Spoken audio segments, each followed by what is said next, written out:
दोस्तों, आज का यह वीडियो रेशियो चैप्टर का चौथा पार्ट है। वीडियो को लास्ट तक जरूर देखें, तभी आपको ज़्यादा अच्छे समझ में आएगा। चलिए देखते हैं पहले सवाल को। एक राशि ब्रिजेश एवं सुरेश में 4:5 के अनुपात में बांटी जानी थी, परंतु 5:6 के अनुपात में बांटी गई। इससे ब्रजेश को 6 रुपये का लाभ हुआ, तो वह राशि क्या है?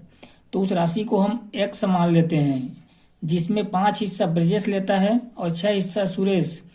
तो रुपए के रूप में इस 100 रुपये में ब्रजेश का हिस्सा कितना होगा? इस 100 का हम 5/11 कर देंगे, तो ये हो जाएगा आपका 5x/11। बटे में 11 क्यों किए? क्योंकि 5 और 6 11। ठीक, यहाँ तक क्लियर। अब देखिए, जबकि 4 हिस्सा ब्रजेश को लेना था और 5 हिस्सा सुरेश को, तो तब की स्थिति में ब्रजेश का हिस्सा कितना होता? इस 100 रुपये का हम 4/9 कर देंगे, तो ये हो जाएगा आपका 4x/9। अब दोनों स्थिति में ब्रजेश के हिस्से का अंतर कितना है? ये 6 रुपये है, और अंतर के लिए हम क्या करते हैं? माइनस का चिन्ह, तो यहाँ हम बराबर 6 लिख देंगे। अब इसको हम आगे सॉल्व करेंगे, तो 11 और 9 कैल्शियम कितना हो जाएगा? 99। अब 99 को हम 11 से भाग देंगे, तो कितने बार में जाएगा? 9 बार में, और 9 का गुणा इस 5x से, तो कितना हो जाएगा? 9 × 5 = 45x हो जाएगा। फिर माइनस का चिन्ह है यहाँ पे, तो माइनस का चिन्ह लगा देंगे। अब 9 से 99 को हम भाग देंगे, तो 11 बार में चला जाएगा, और 11 का गुणा हम 4x से करेंगे, तो कितना हो जाएगा? 44x और बराबर 6। इसको हम आगे सॉल्व करेंगे, तो 45x में 44x घर जाएगा, तो ये बचेगा x/99 बराबर 6।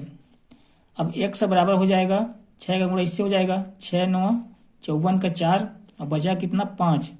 6 × 9 = 54 और 5 = 59। तो ये कितना हो जाएगा? 594। x का मान आया, और x हमने किसको माना है? उस राशि को माना है जिसके बारे में पूछा गया है। ठीक है, तो वह राशि जो है 554 रुपये है। तो 554 रुपये हमारे कौन से ऑप्शन में है? ऑप्शन ए में, जो कि हमारा करेक्ट आंसर हो जाएगा। दोस्तों, उम्मीद है आपको अच्छी तरह समझ में आया होगा। चलिए देखते हैं अगले सवाल। अगला सवाल है, ए और बी के धन का अनुपात 4:5 तथा बी और सी के धन का अनुपात 2:3 है। अगर ए के पास 800 रुपये है, तो सी के पास कितने रुपए होगा? सबसे पहले हम ए अनुपात बी अनुपात सी का मान निकालेंगे। इसके लिए भी हम सबसे पहले ए बी के अनुपात को रखेंगे 4:5, तो ये हो जाएगा आपका 4 और 5। उसके बाद BC का अनुपात दिया है 2:3, इसको लेंगे 2 और 3। अब इसको हम आगे कैसे सॉल्व करेंगे? गुणा करेंगे। कैसे गुणा? 4 का गुणा 2 से, तो कितना हो जाएगा? 8। 5 का गुणा 2 से, तो कितना हो जाएगा? 5 दूना 10। फिर इसका गुणा इससे, 5 और 3 = 15। तो ये अनुपात का चिन्ह लगा देंगे। ये ABC में अनुपात हो गया। अब देखना है कि तीनों संख्या जो है किसी एक संख्या से कटेगा?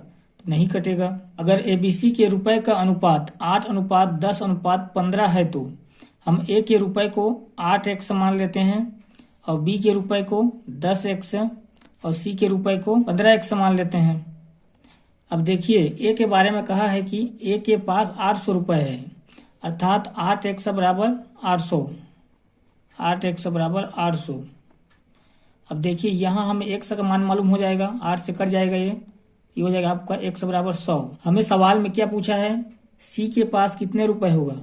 तो C का रुपए कितना है? 15x है। तो हम x का मान मालूम हो गया 100, तो 15x बराबर क्या हो जाएगा? 1500। तो 1500 रुपये जो है C का रुपए हो जाएगा। ठीक है, यही हमारा आंसर है। तो 1500 हमारे कौन से ऑप्शन में है? ऑप्शन C में, जो कि हमारा करेक्ट आंसर हो जाएगा। चलिए देखते हैं अगले सवाल। हमारा अगला सवाल है, ए और बी की आय का अनुपात 3:2 है और व्यय का अनुपात 5:3 है। यदि दोनों 200 रुपये की बचत करते हैं, तो ए की आय कितनी है? हमें ए की आय को पूछा है। तो यहाँ पे उनकी आय का अनुपात दिया है 3:2, और व्यय का अनुपात है 5:3। तो सबसे पहले हम आय को हम x मानेंगे और व्यय को y मानेंगे, जिससे ए का आय कितना हो जाएगा? 3x हो जाएगा, और b का आय हो जाएगा 2x। उसी तरह a का व्यय कितना हो जाएगा? 5y, और b का व्यय हो जाएगा 3y। और आगे सवाल में कहा है कि यदि दोनों 200 रुपये की बचत करते हैं, तो बचत क्या होता है? बचत जो होता है आय और व्यय का अंतर होता है। तो ये वाला आय है, ये वाला व्यय है, तो दोनों के बीच में हम माइनस का चिन्ह लगा देंगे और बराबर में 200 लिख देंगे, क्योंकि 200 जो है बचत है। अब हमें समीकरण 1 और 2 प्राप्त हुआ।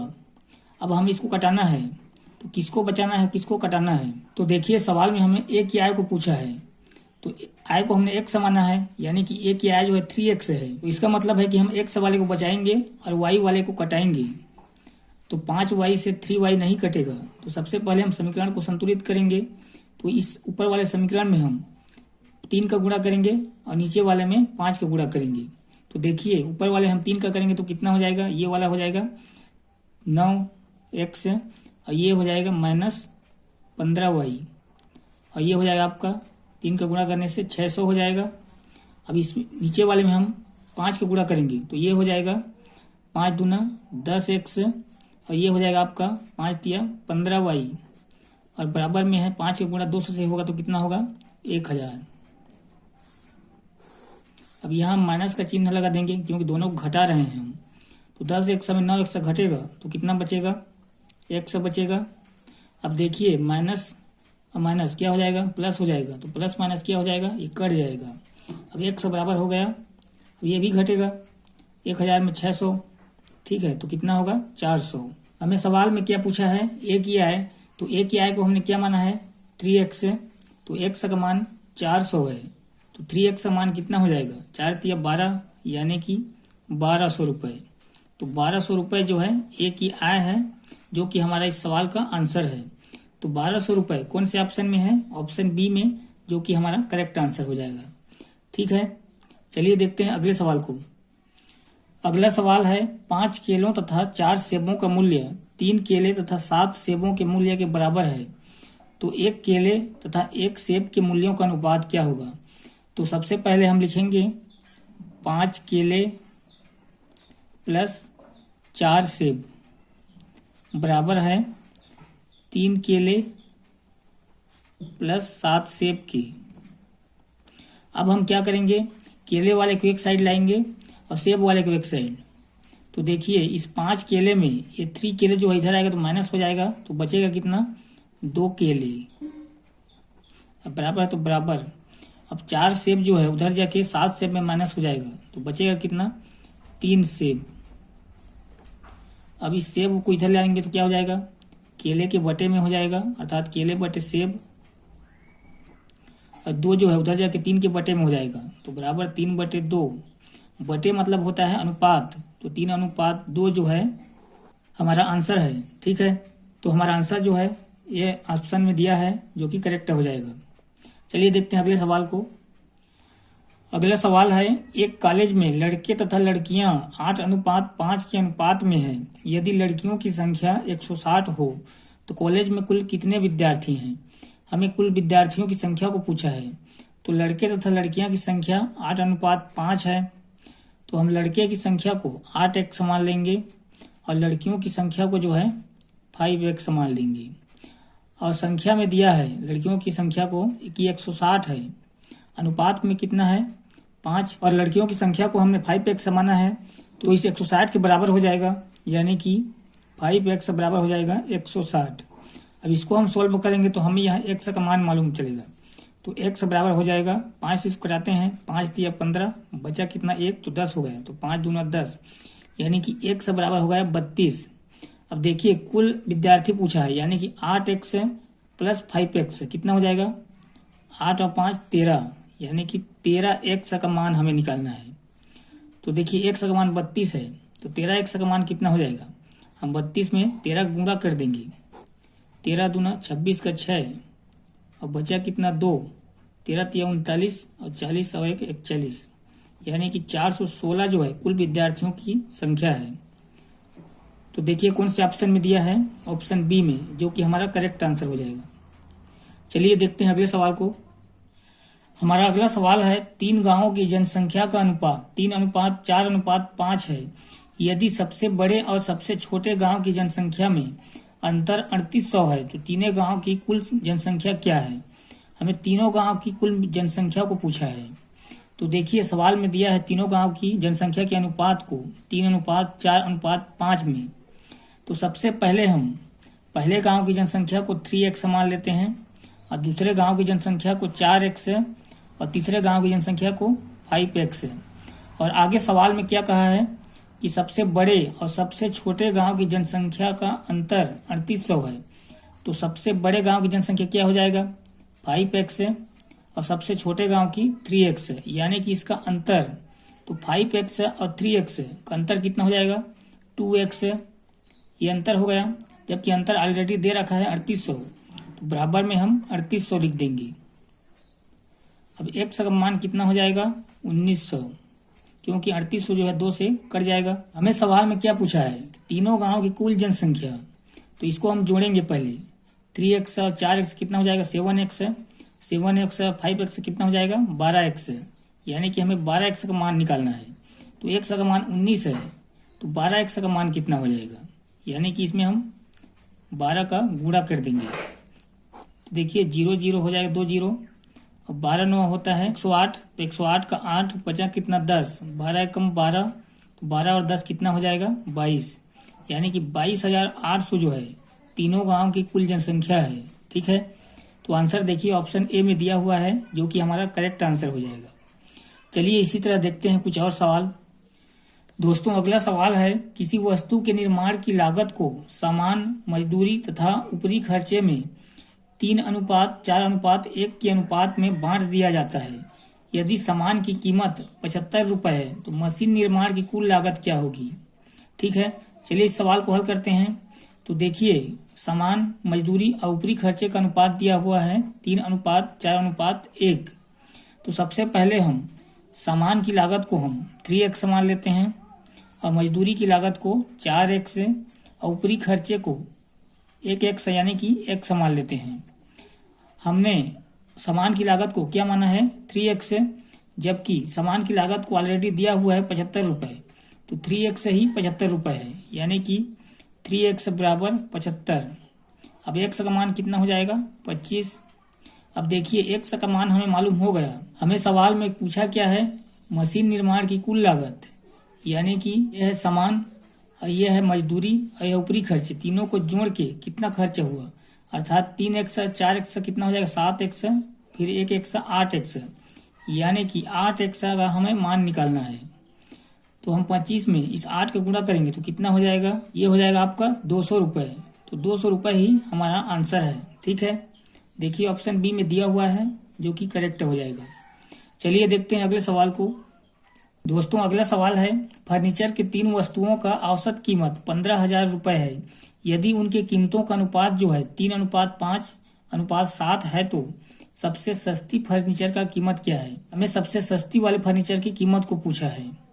तो देखिए सबसे पहले हम पहले वाले फर्नीचर की वस्तु को 3x मान लेते हैं और दूसरे वस्तु को 5x और तीसरे वस्तु को 7x मान लेते हैं उनकी कीमत को।